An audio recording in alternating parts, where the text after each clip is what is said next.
የእግዚአብሔር ሰላም ይብዛላችሁ።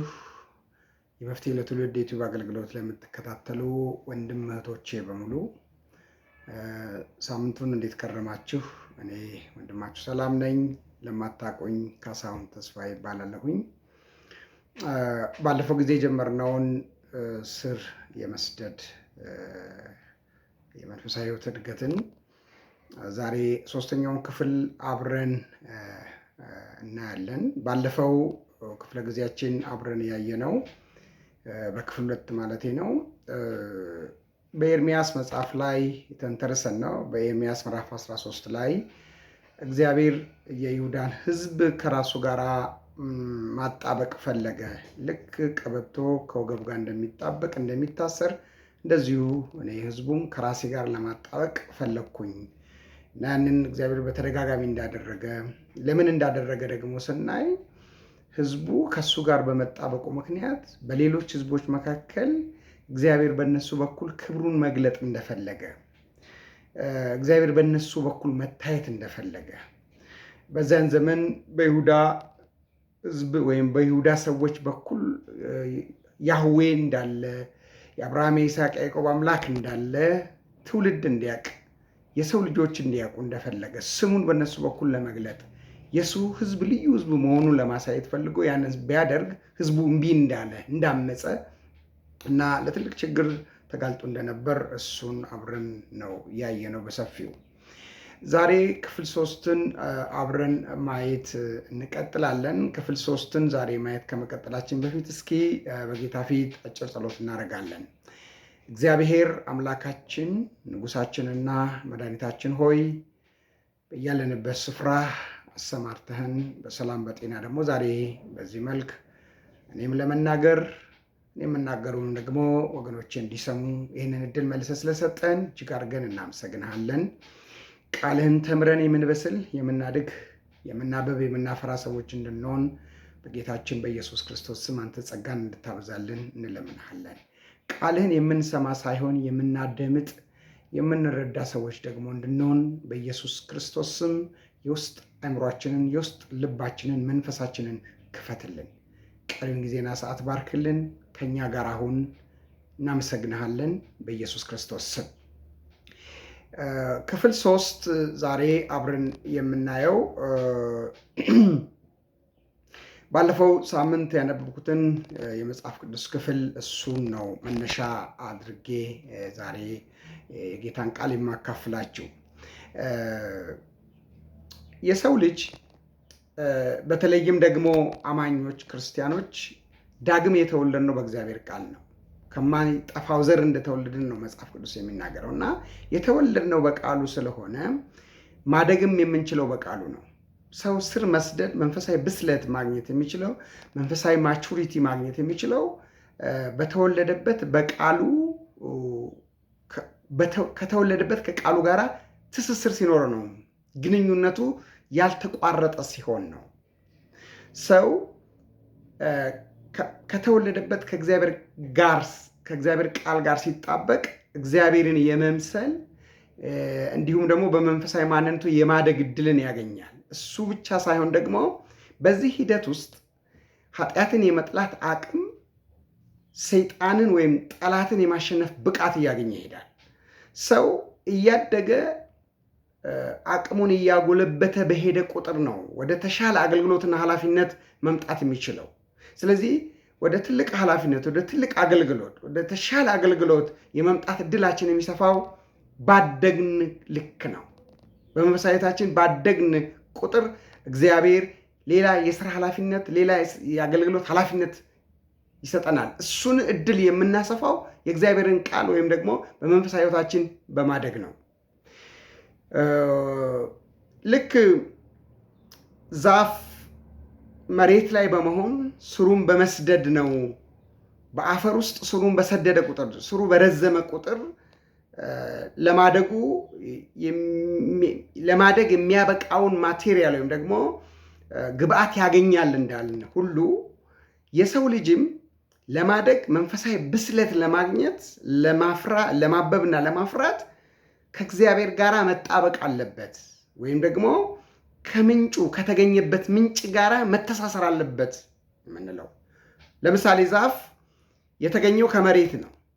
እኔ ሰማይ ላይ ነው መኖር የምፈልገው ወይም ደግሞ ቤት ውስጥ ነው መኖር የምፈልገው፣ ሲሚንቶ ላይ ነው መኖር የምፈልገው ቢል በምንም መልኩ ለማደጉ አስተዋጽኦ ሊያደርጉ የሚችሉት ነገር ሊያገኝ አይችልም።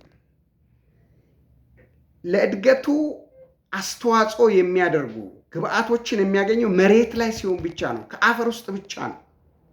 አፈር ውስጥ ስሩን በሰደደ ብቻ ነው አንድ ዛፍ ግንድ የሚሆነው፣ ዛፍ የሚሆነው፣ የሚያብበው፣ የሚያፈራው።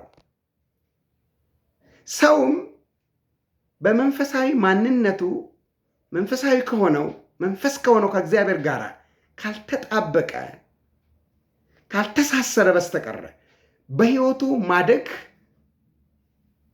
መጠንከር፣ መብሰል፣ ማበብ፣ ማፍራት አይችልም። ሰው ከእግዚአብሔር ጋር ባለው ሪሌሽንሽፕ ልክ ነው የሚያድገው፣ የሚበስለው፣ የሚጠነክረው፣ የሚያብበው፣ ፍሬ የሚያፈራው። ስለዚህ ዛሬ በምናየው የመጽሐፍ ቅዱስ ክፍል ውስጥ እሱ ነው የምናየው። በመዝሙር ምዕራፍ 1 ላይ ባለፈው ሳምንት ባነበብኩት የመጽሐፍ ቅዱስ ክፍል እሱ ነው የምናየው። ምስጉን ነው በክፉዎች ምክር ያልሄደ፣ በኃጢአተኞችም መንገድ ያልቆመ፣ በዋዘኞችም ወንበር ያልተቀመጠ፣ ነገር ግን በእግዚአብሔር ሕግ ደስ ይለዋል፣ ሕጉንም በቀንና በሌሊት ያስባል ወይም ያሰላስላል። እርሱም ይላል ያ ምስጉን ነው የተባለ ሰው መጀመሪያ ለምስጉን የተባለው ሰው የሚለው እርሱም በወንዝ ዳር እንደተተከለች ወይም ፈሳሽ ውሃ ከማያቋርጥበት ዛፍ አጠገብ እንደተተከለች ዛፍ ይሆናል። ፍሬዋንም ያለማቋረጥ እንደምትሰጥ፣ ቅጠሏም እንደማይጠውልቅ እንደማይረግፍ፣ የሚሰራውም እንደሚከናወንለት።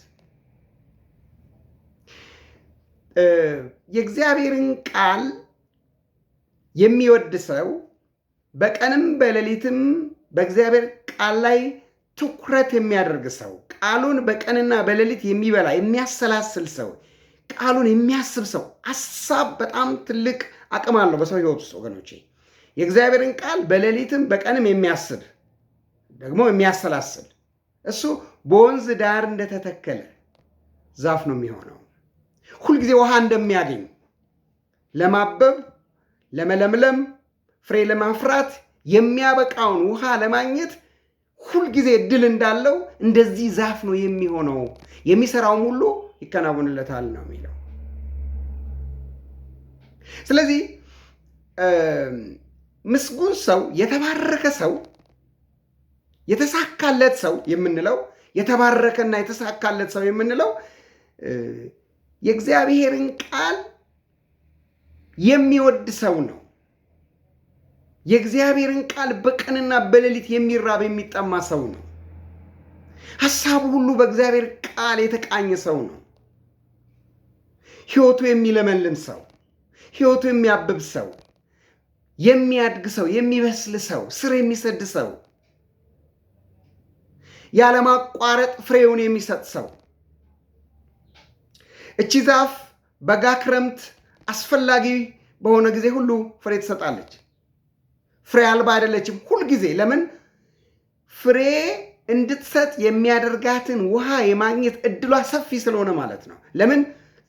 ወንዝ ዳር ነው የተተከለችው። ውሃ ሁልጊዜ ነው የምታገኘው። ውሃ የማግኘት እድሏን አስፍታለች። ስለዚህ ሁልጊዜ ታፈራለች ነው የሚለው። ሰው ሁልጊዜ ለማደግ፣ ለመለምለም እና ለማበብ፣ ፍሬ ለማፍራት ሁልጊዜ ከእግዚአብሔር ቃል ጋር መቆራኘት አለበት። አማኞች አንድ ቀን ሰላም፣ ሌላ ጊዜ ሐዘን፣ አንድ ቀን ደስታ ሳይቆይ ጭንቀት፣ ሁከት፣ አንድ ቀን ፍቅር፣ ሌላ ጊዜ በጥላቻ የምንሞላው ከእግዚአብሔር ቃል ጋር ያለን ግንኙነት ፍሌክሲብል ስለሆነ ነው።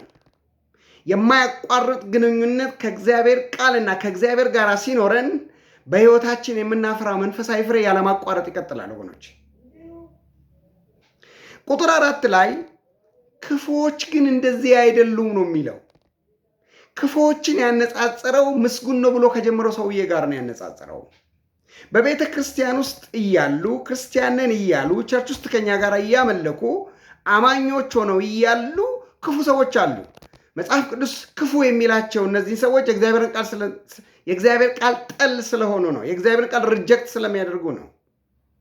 ለእግዚአብሔር ቃል ፍቅር ስለሌላቸው፣ የእግዚአብሔርን ቃል ስለማያነቡ፣ ስለማይራቡ፣ ስለማይጠሙ። ክፉዎች ግን እንደዚህ አይደሉም። ነገር ግን ንፋስ ጠርጎ እንደሚወስድ ትቢያ ናቸው ይላል። በሌላኛው ትርጉም ገለባ ናቸው ነው የሚለው። የእግዚአብሔርን ቃል ሁልጊዜ የሚወድ ሰው፣ ሁልጊዜ የእግዚአብሔርን ቃል የሚያስብ የሚያሰላስል ሰው የከበረ ሰው ነው። የከበደ ሰው ነው። ፍሬያማ ሰው ነው። ፍሬ እንዳለው ዛፍ ነው። ክፉ ሰዎች ከዚህ ከምስጉን ሰው ጋር የተነጻጸሩ ሰዎች፣ የእግዚአብሔርን ቃል የማይፈልጉ ሰዎች፣ የእግዚአብሔር ቃል ጠል የሆኑ ሰዎች፣ ከቃሉ ይልቅ ጸሎት ይበልጣል የሚሉ ሰዎች፣ ትንቢት ይበልጣል የሚሉ ሰዎች፣ ለቃሉ ትርጉም የማይሰጡ ሰዎች፣ መጽሐፍ ቅዱስ ጥናት የማይፈልጉ ሰዎች፣ የቃሉ ስብከት ጊዜ ወጥተው የሚሄዱ ሰዎች፣ የእግዚአብሔር ቃል አገልግሎት አለ ሲባል ቸል የሚሉ ሰዎች፣ የእግዚአብሔር ቃል ጠል የሆኑ ሰዎችን መጽሐፍ ቅዱስ ክፉ ሰዎች ናቸው ነው የሚለው። ክፉ ሰዎች ስር የሰደደ እድገት ስለሌላቸው ችግር በመጣ ጊዜ፣ መከራ በመጣ ጊዜ በቀላሉ ነው የሚጎዱት፣ የሚወሰዱት፣ የሚጠፉት። በቤተ ክርስቲያን ውስጥ በቀላሉ ከክርስትና የሚሰናከሉ ሰዎች እንደዚህ አይነት ሰዎች ናቸው። ለእግዚአብሔር ቃል ትኩረትና ፍቅር፣ አክብሮት የሌላቸው ሰዎች፣ ቃሉን መማር የማይፈልጉ ሰዎች፣ ቃሉን ማጥናት የማይፈልጉ ሰዎች፣ ቃሉን መስማት የማይፈልጉ ሰዎች፣ ቃሉን ማድመጥ የማይፈልጉ ሰዎች እንደዚህ ናቸው። ያላደጉ ናቸው። ቀላሎች ናቸው። በቀላል ችግር ስፍራ ይለቃሉ፣ አይጸኑም።